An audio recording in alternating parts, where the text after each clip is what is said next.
প্রথম কথা হলো পঞ্চদশ সংশোধনী as a whole ultra vires declare চেয়েছিলেন ওনারা, রিট পিটিশনাররা।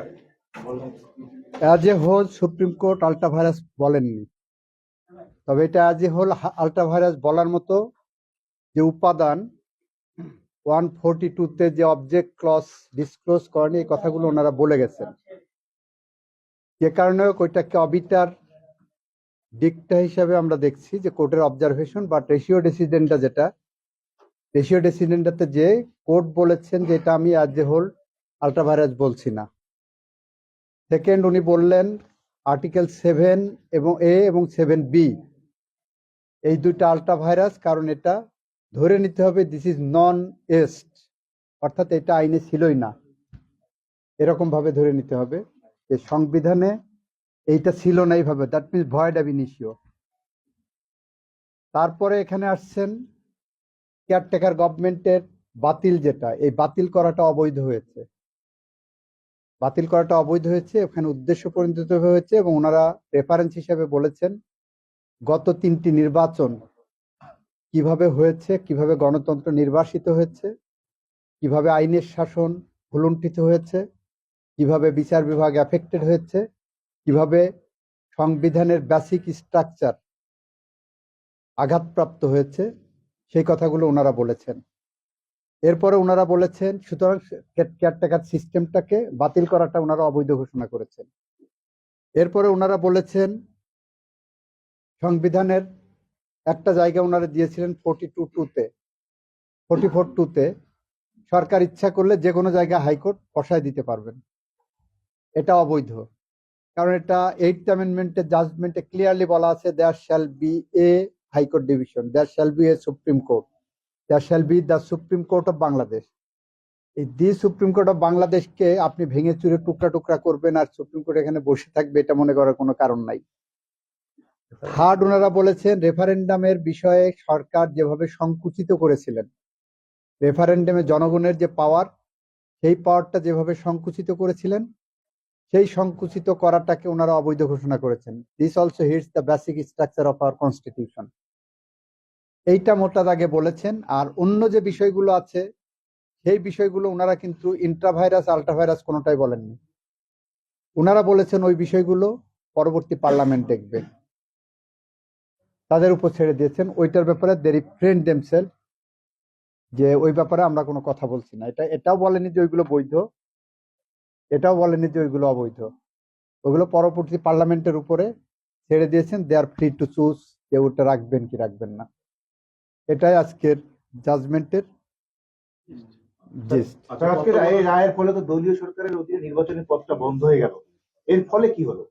তত্ত্বাবধায়ক ফিরলো নাকি এই এরপরে এটার সাথে আপনার 13 অ্যামেন্ডমেন্টের রিভিউ পেন্ডিং আছে, সেই পেন্ডিং এ এখানে যে আমরা এই ফাইন্ডিং গুলো এখানে যেটা আছে, দুইটা মিলে অ্যাপেলেট ডিভিশন একটা সিদ্ধান্ত নেবেন। দুইজন দুই রকম ব্যাখ্যা দিয়েছেন। বলছেন যে আইনজীবী যেটা ফিরে আসবে, আর আইনজীবী বলছেন যে না, যেহেতু আছে একটা পথ প্রতিবন্ধকতা। তত্ত্বাবধায়ক সরকার ব্যবস্থা বাতিল করাটা যখন কোর্ট বলছেন অবৈধ, দ্যাট মিনস ইন আদার ওয়ার্ডস তত্ত্বাবধায়ক সরকার সিস্টেম বৈধ। এটা হলো একটা ইন্টারপ্রিটেশন। দ্বিতীয় ইন্টারপ্রিটেশন হলো আপনি যদি 13 অ্যামেন্ডমেন্টের জাজমেন্টের কথা চিন্তা করেন, 13th অ্যামেন্ডমেন্টের জাজমেন্টেও ওখানে 7 জন আনঅ্যানিমাসলি বলেছিলেন তত্ত্বাবধায়ক সরকারের আন্ডারে অন্তত 2টি নির্বাচন হতে হবে।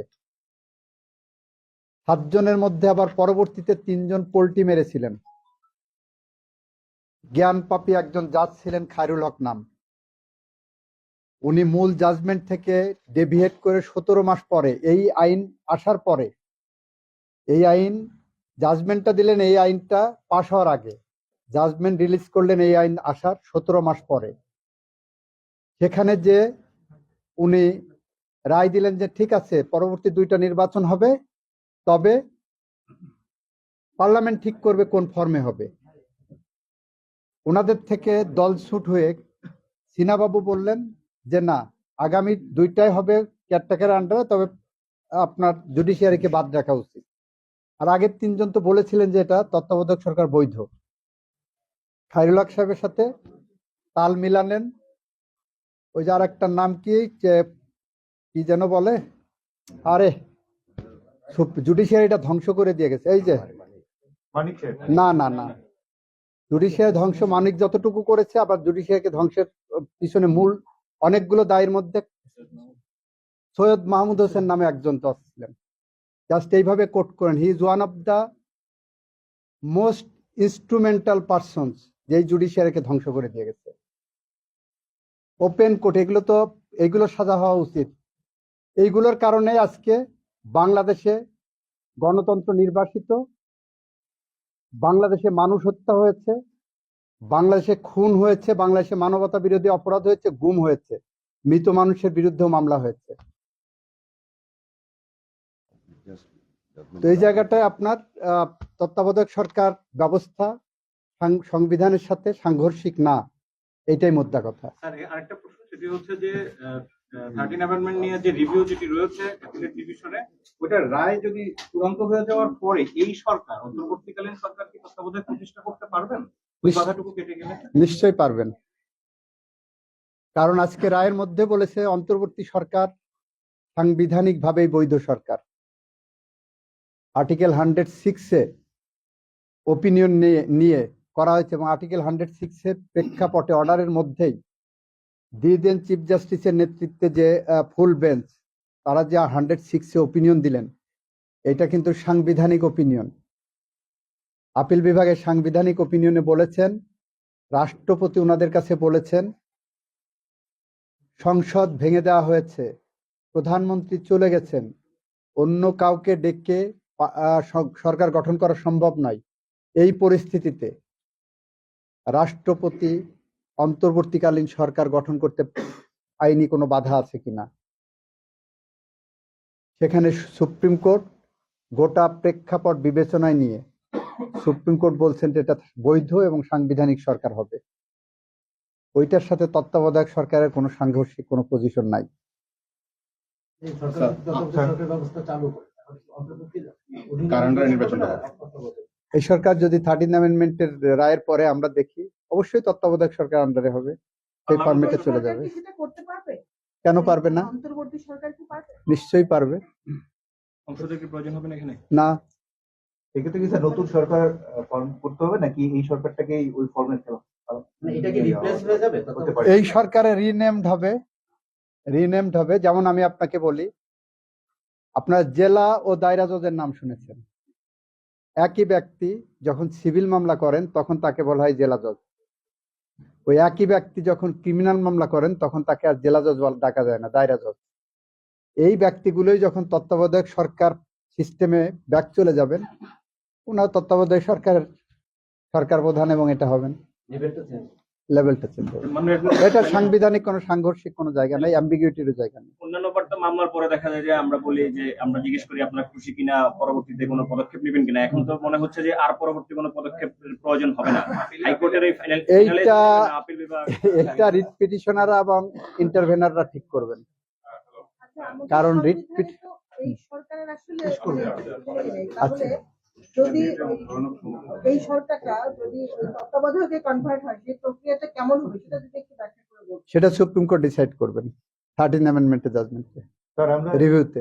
অতীতে দেখেছি যে এই ধরনের ঘটনাগুলো যখন ঘটে, চূড়ান্ত নিষ্পত্তি না হওয়ার আগ পর্যন্ত দেখা যায় যে পরবর্তী, যেমন তত্ত্বাবধায়কের কথা জড়িত 13 অ্যামেন্ডমেন্ট, পরবর্তী এই সময় এসে রিভিউটা হলো।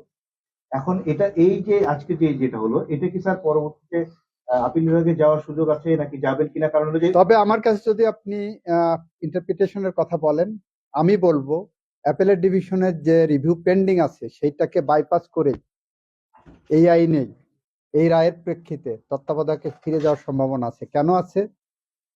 তত্ত্বাবধায়ক 13 অ্যামেন্ডমেন্টের রিভিউতে গেছি, তত্ত্বাবধায়কের 13 অ্যামেন্ডমেন্টের জাজমেন্টের দুইটা রেশিও, কোর্টের সামনে দুইটা ইস্যু ছিল। এক, তত্ত্বাবধায়ক সরকার বৈধ না অবৈধ।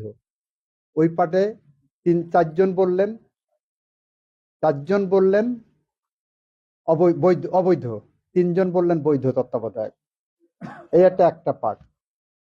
দ্বিতীয় পার্টে 7জনই বললেন পরবর্তী 2টি নির্বাচন তত্ত্বাবধায়কের আন্ডারে হবে। এই যে পরবর্তী 2টি নির্বাচন তত্ত্বাবধায়কের আগে আন্ডারে হবে, সেইটার আগেই আপনার যখন 15th অ্যামেন্ডমেন্ট নিয়ে চলে আসলো, তখন ওইটা ধরে নেওয়া হবে যে ওইটা দ্যাট ইজ ইন অ্যাবিয়েন্স। ওই জাজমেন্টের রেশিওটা এখনো অপারেটিভ আছে, কার্যকর আছে। অ্যাটলিস্ট আগামী 2টি নির্বাচন তো উইদাউট এনি অ্যাপেলেট ইন্টারভেনশনও লাগে না। That part is still valid. Review লাগে